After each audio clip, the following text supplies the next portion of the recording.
اعوذ باللہ من الشیطان الرجیم بسم اللہ الرحمن الرحیم۔ ناظرین و سامعین السلام علیکم، امید ہے آپ خیریت سے ہوں گے اور ہمارے ویڈیو سے مستفید ہو رہے ہوں گے۔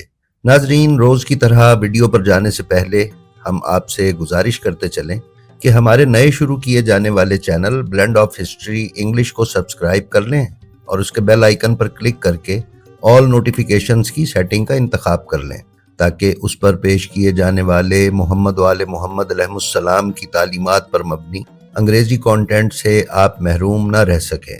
ناظرین معظم، جناب ابو طالب علیہ السلام وہ مظلوم تاریخ ہیں کہ جن کی اپنی ذات اقدس کے ساتھ ہی نہیں بلکہ ان کی اولاد کے سلسلے میں بھی تاریخ نے ان پر بہت ظلم کیا ہے۔ مصنفین کی یہ کوشش رہی ہے کہ جناب ابو طالب اور ان کی اولاد کی فضیلت چھپائی اور گھٹائی جائے اور ان کا کردار داغدار کیا جائے۔ اسی سلسلے میں جناب ابو طالب علیہ السلام کے سب سے بڑے بیٹے جناب طالب علیہ السلام کی حیات طیبہ کو مصنفین نے نہ صرف یہ کہ مخفی رکھا بلکہ انہیں معاذ اللہ غیر مسلم اور کافر کہہ کر کتابوں میں ان کا تذکرہ کیا۔ جناب طالب علیہ السلام پر ایک مفصل ویڈیو ہم پہلے ہی اپنے اس چینل سے اپلوڈ کر چکے ہیں۔ آپ ہماری وہ ویڈیو ہمارے چینل کی پلے لسٹ خاموش تاریخ میں دیکھ سکتے ہیں۔ ناظرین، اسی طرح جناب عقیل بن ابو طالب علیہ السلام کا کردار اموی اور عباسی مورخین نے داغدار بنانے کی بے حد کوشش کی ہے۔ ہم اپنی آج کی ویڈیو میں یہ کوشش کریں گے کہ جناب عقیل بن ابو طالب علیہ السلام کے بارے میں کچھ ایسے پہلو آپ کی خدمت میں پیش کرنے کی سعادت حاصل کریں جو عمومی طور پر چھپے ہوئے اور مخفی ہیں۔ تو آئیے چلتے ہیں اپنی آج کی ویڈیو پر۔ ناظرین معظم، جناب ابو طالب علیہ السلام کے 4 بیٹے ہیں۔ سب سے بڑے بیٹے حضرت طالب بن ابو طالب، ان سے چھوٹے حضرت عقیل بن ابو طالب، پھر حضرت جعفر بن ابو طالب جنہیں جعفر طیار کہا جاتا ہے، اور پھر حضرت علی بن ابی طالب علیہ السلام۔ یہ امر آپ کی دلچسپی سے خالی نہ ہوگا کہ حضرت ابو طالب علیہ السلام کے ان 4 بیٹوں میں 10-10 سال کا وقفہ ہے۔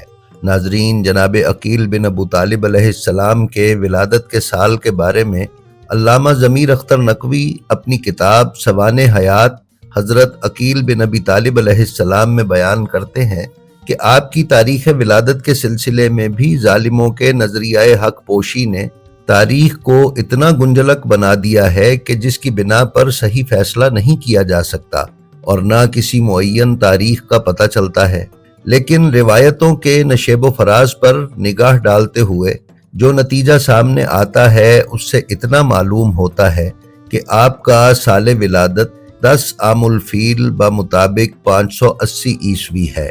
جناب عقیل بن ابو طالب کے ولادت کے سال کا بھی تعین اس بنا پر ہو سکا ہے کہ آپ حضرت علی علیہ السلام سے 20 برس بڑے تھے، لہٰذا چونکہ امام علی علیہ السلام کی دنیا میں آمد 30 عام الفیل کو ہوئی، اس لیے یہ اندازہ لگایا جا سکتا ہے کہ جناب جعفر طیار 20 عام الفیل کو اور جناب عقیل 10 عام الفیل کو دنیا میں تشریف لائے، جبکہ جناب طالب بن ابو طالب اور رسول اکرم صلی اللہ علیہ وآلہ وسلم کے ظہور میں آنے کا ایک ہی سال یعنی 1 عام الفیل ہے۔ ناظرین، علامہ ابن ابی الحدید معتزلی نے شرح نہج البلاغہ میں بیان کیا ہے کہ رسول اکرم صلی اللہ علیہ وآلہ وسلم نے جناب عقیل کو مخاطب کر کے فرمایا تھا کہ اے عقیل، میں تمہیں 2 محبتوں کی وجہ سے محبوب رکھتا ہوں۔ ایک محبت قرابت کی وجہ سے ہے اور دوسری محبت اس لیے کہ میں جانتا ہوں کہ میرے چچا جناب ابو طالب علیہ السلام تم سے کتنی محبت فرماتے تھے۔ ناظرین، خود حضرت ابو طالب علیہ السلام سمیت جناب ابو طالب کی تمام اولاد پیدائشی مسلمان اور توحید پرست تھی، لہٰذا جناب عقیل بن ابو طالب پیدائشی مسلمان اور مومن تھے۔ البتہ جناب ابو طالب علیہ السلام کی طرح جناب ابو طالب علیہ السلام کے دونوں بڑے بیٹوں یعنی جناب طالب اور جناب عقیل نے بھی مصلحتاً اپنے ایمان کا اظہار نہیں فرمایا تھا۔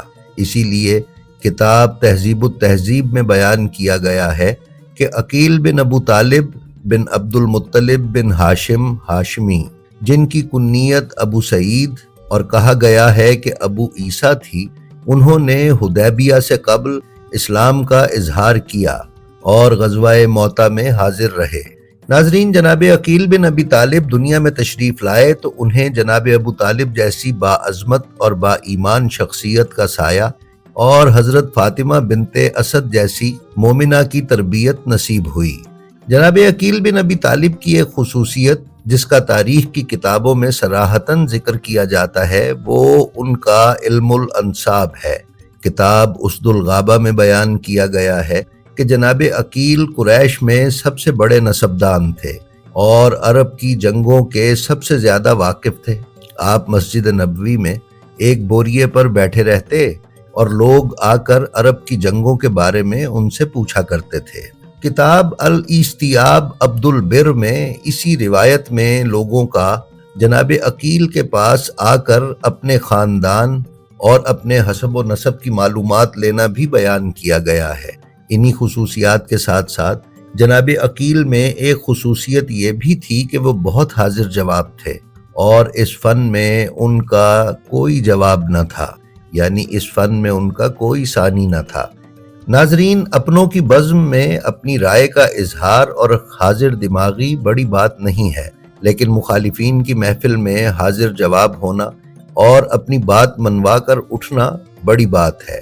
علامہ مجلسی اور ابن ابی الحدید نے لکھا ہے کہ جناب عقیل فوراً جواب دینے والے تھے اور اپنے مخالف سے مناظرے میں بہت شدید تھے۔ اسی سلسلے میں جناب عقیل بن ابی طالب علیہ السلام کی حاکم شام کے ساتھ تند و تیز گفتگو تاریخ کی کتابوں کی زینت ہے۔ ناظرین، جناب عقیل کی انہی خصوصیات کی بنا پر ایک زمانہ ان کا مخالف تھا، کیونکہ عمومی روش یہی ہے کہ جب لوگ کسی سے بحث میں جیت نہیں سکتے تو اس کے مخالف ہو جاتے ہیں۔ نیز جناب عقیل ماہر انساب ہونے کی وجہ سے لوگوں کی خاندانی برائیاں جانتے تھے۔ ابن اسیر نے بھی اسد الغابہ میں یہی کچھ بیان کیا ہے۔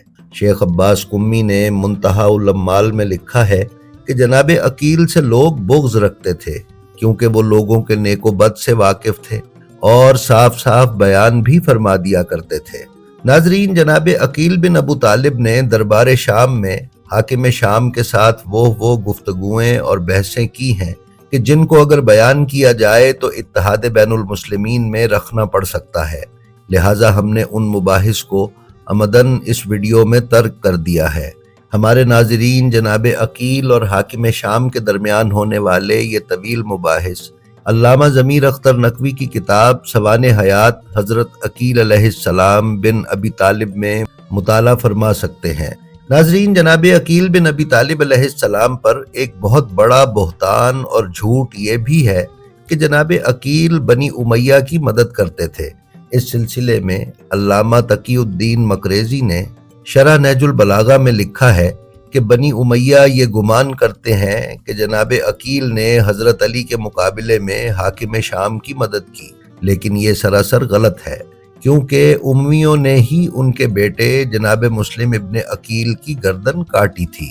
ناظرین، ہمارے کچھ شیعہ مصنفین نے بھی کچھ اسی قسم کی روایات لکھی ہیں جن سے ظاہر ہوتا ہے کہ جناب عقیل نے حضرت علی علیہ السلام سے کچھ رقم کا مطالبہ کیا جو حضرت علی کے نہ دینے پر جناب عقیل حضرت علی سے ناراض ہو گئے، جبکہ علامہ ضمیر اختر نقوی نے اپنی کتاب سوانح حیات حضرت عقیل بن ابی طالب کے صفحہ 99 پر اسد الغابہ کے حوالے سے بیان کیا ہے کہ عقیل بن ابی طالب علیہ السلام پر کچھ قرض ہو گیا تھا تو وہ جناب امیر المومنین علی علیہ السلام کے پاس کوفہ تشریف لائے۔ حضرت علی علیہ السلام آئے اور امام حسن مجتبیٰ کو جناب عقیل کو لباس دینے کا کہا۔ امام حسن علیہ السلام نے انہیں کپڑے دیے اور شام کو کھانے پر دعوت دی۔ وہاں پر روٹی، نمک اور سبزی ترکاری تھی۔ جناب عقیل نے کہا جو میں دیکھتا ہوں وہ نہیں ہے۔ حضرت نے فرمایا نہیں۔ عقیل نے کہا میرا قرض ادا کر دیجئے۔ حضرت نے کہا کتنا قرض ہے؟ عرض کیا 40,000۔ حضرت نے فرمایا میرے پاس تو نہیں ہے۔ ہاں، اتنا صبر کرو کہ میرا حصہ نکل آئے، وہ 4,000 ہے، وہ میں تمہیں دے دوں گا۔ جناب عقیل نے کہا کہ بیت المال آپ کے ہاتھ میں ہے اور آپ نے خود کو مجھے اپنی عطا سے روک رکھا ہے، تو حضرت نے فرمایا کہ تم مجھے حکم دیتے ہو کہ میں مسلمانوں کا مال تمہیں دے دوں، حالانکہ میں اس پر امین بنایا گیا ہوں۔ جناب عقیل نے کہا تو کیا میں حاکم شام کے پاس جاؤں؟ حضرت نے اجازت دے دی، بس وہ حاکم شام کے پاس چلے گئے۔ ناظرین، اس روایت سے یہ ظاہر ہوتا ہے کہ جناب عقیل اقتصادی حالات سے پریشان ہو کر جب مقروض ہو گئے تو حضرت علی سے خواہش ظاہر کی کہ میرا قرض پورا کرنے کے لیے دے دیجئے، لیکن جب حضرت علی علیہ السلام نے اسلامی قانون بتاتے ہوئے جواب دیا تو جناب عقیل خاموش ہو گئے۔ اس سے جناب عقیل کی کوئی ناراضگی ظاہر نہیں ہوئی اور جناب عقیل بن ابی طالب حاکم شام کے پاس حضرت علی کی ہی اجازت سے گئے تھے۔ جناب عقیل بن ابی طالب حاکم شام کے پاس جتنے دن رہے، انتہائی شدید اور تیز و تند گفتگو اور مناظرے کرتے رہے اور حضرت علی علیہ السلام کے بارے میں معیار سے گرا ہوا ایک لفظ بھی برداشت نہ کیا اور ترکی بترکی جواب دے کر حاکم شام کو زج کر دیا۔ اگر جناب عقیل علیہ السلام کی حضرت علی سے ناراضگی ہوتی تو ان کا رد عمل اس کے بالکل برعکس ہوتا۔ بہرحال یہ تو وہ روایت ہے جو اکثر بیان کی جاتی ہے، بلکہ اس ضمن میں یہ تک کہا جاتا ہے کہ جناب عقیل کے حضرت علی سے رقم مانگنے پر حضرت علی علیہ السلام نے ان کے ہاتھ پر گرم لوہا لگایا تھا۔ ناظرین، آئیے اب ذرا اس روایت کی عقلی طور پر تحلیل کی جائے۔ ناظرین، ہم نے اپنے ایک ویڈیو میں آپ کی خدمت میں حضرت علی علیہ السلام کی جاگیروں اور جائیدادوں کی تفصیل بیان کی ہے۔ 40,000 درہم جناب عقیل کے قرض کو اتارنے کے لیے دے دینا حضرت علی علیہ السلام کے لیے کوئی بڑی بات نہیں تھی۔ جہاں جناب امیر علیہ السلام نے غیروں حتیٰ کہ غلاموں تک کے قرض اتار کر انہیں آزاد کروایا اور لاکھوں دینار خدا کی راہ میں خرچ کیے، وہاں 40,000 درہم اپنے بڑے بھائی کو اپنے ذاتی وسائل سے دے دینا بالکل معمولی بات تھی۔ جناب عقیل بن ابی طالب علیہ السلام کا یہ واقعہ حضرت علی کی زندگی میں پیش آیا، نہ کہ ان کی شہادت کے بعد۔ حضرت علی اور جناب عقیل علیہ السلام کی آپس میں ہم آہنگی اور تعلقات اس نہج کے تھے کہ جب حضرت علی علیہ السلام نے حضرت فاطمہ الزہرا سلام اللہ علیہا کی شہادت کے بعد شادی کا ارادہ فرمایا تو جناب عقیل سے اس خواہش کو ظاہر کیا اور انہیں خاتون تلاش کرنے کا کہا۔ نیز جناب عقیل سے متعلق متعدد ایسے واقعات ہیں جس میں انہوں نے حضرت علی علیہ السلام کا دفاع فرمایا، لہٰذا یہ روایات سراسر جھوٹ کا پلندہ اور من گھڑت ہے کہ جناب عقیل کی حضرت علی سے کوئی ناراضگی تھی۔ اس کے علاوہ جناب عقیل کا ایک خط جو انہوں نے حضرت علی علیہ السلام کو لکھا تاریخ کی کتابوں کی زینت ہے۔ اس میں جناب عقیل نے حضرت علی کے دشمنوں کے نام بیان کر کے ان کے حضرت علی کی سرحد کے اندر حملے کرنے کی سازش سے حضرت علی کو آگاہ کیا اور ساتھ ہی ساتھ اپنی مدد کی پیشکش بھی کی۔ جناب امیر علیہ السلام کا ان کے اس خط کے جواب میں لکھا گیا خط بھی ابن ابی الحدید نے شرح نہج البلاغہ میں اور کتاب الامامت والسیاست میں تحریر کیا گیا ہے، جس میں حضرت علی علیہ السلام نے ان کی بے حد تعریف و توصیف کے بعد انہیں اپنی مدد کے لیے کوفہ آنے سے منع کیا۔ ناظرین، جناب عقیل بن ابی طالب رسول خدا سے 10 سال چھوٹے تھے، اس لیے صحابی رسول ہونے کے درجے پر بھی فائز ہیں۔ آپ کی ذات والا صفات سے فضائل آل محمد کی بے انتہا تشہیر کتابوں میں بیان کی گئی ہے۔ جناب عقیل بن ابی طالب کی وفات سن 50 ہجری میں مدینہ منورہ میں ہوئی۔ علامہ مجلسی نے آپ کی عمر مبارک 96 سال بیان کی ہے۔ آخری عمر میں آپ کی بینائی چلی گئی تھی، جبکہ علامہ صائم چشتی نے اپنی کتاب ایمان ابو طالب میں جناب عقیل کی وفات کا سن، ماہ اور تاریخ وغیرہ کے حوالے کے بغیر لکھا ہے، جو کہ 59 ہجری ہے۔ ناظرین، جناب عقیل بن ابو طالب کی پہلی شادی ہجرت سے پہلے ہوئی تھی۔ ہجرت کے وقت جناب عقیل کی عمر 46 برس تھی۔ حضرت ابو طالب علیہ السلام بسلسلہ تجارت قافلہ لے کر جب واسط گئے تو آل فرزندہ نے ان کا استقبال کیا اور اپنے محل میں مہمان رکھا۔ حاکم واسط کا نام سعد تھا۔ اس نے حضرت ابو طالب علیہ السلام کے ساتھ جناب عقیل جیسے نوجوان کو دیکھ کر پسند کر لیا اور اپنی بیٹی الیہ کی شادی کے لیے رشتہ دیا۔ حضرت ابو طالب علیہ السلام نے اس رشتے کو قبول کیا اور جناب عقیل کا عقد واسط کے شہر میں آل فرزندہ کی شہزادی سے ہو گیا۔ ناظرین، جناب عقیل کی دوسری زوجہ ام سعید بنت عمر تھیں۔ یہ قبیلہ بنو ساسا میں سے تھیں۔ جناب عقیل کی تیسری زوجہ خوسہ بنت صغر بن عامر تھیں۔ ان کے 4 بیٹے تھے، اس لیے ان خاتون کو بھی ام البنین یعنی بیٹوں کی ماں کہا جاتا ہے۔ جناب عقیل بن ابو طالب کی اولاد کی تعداد 19 ہے، جس میں سے 14 بیٹے اور 7 بیٹیاں تھیں۔ سب سے بڑے بیٹے سعید تھے، اسی لیے جناب عقیل کی کنیت ابو سعید تھی۔ ناظرین، ہندوستان اور پاکستان میں بسنے والے کچھ ہاشمی جناب عقیل بن ابی طالب کی نسل سے ہیں۔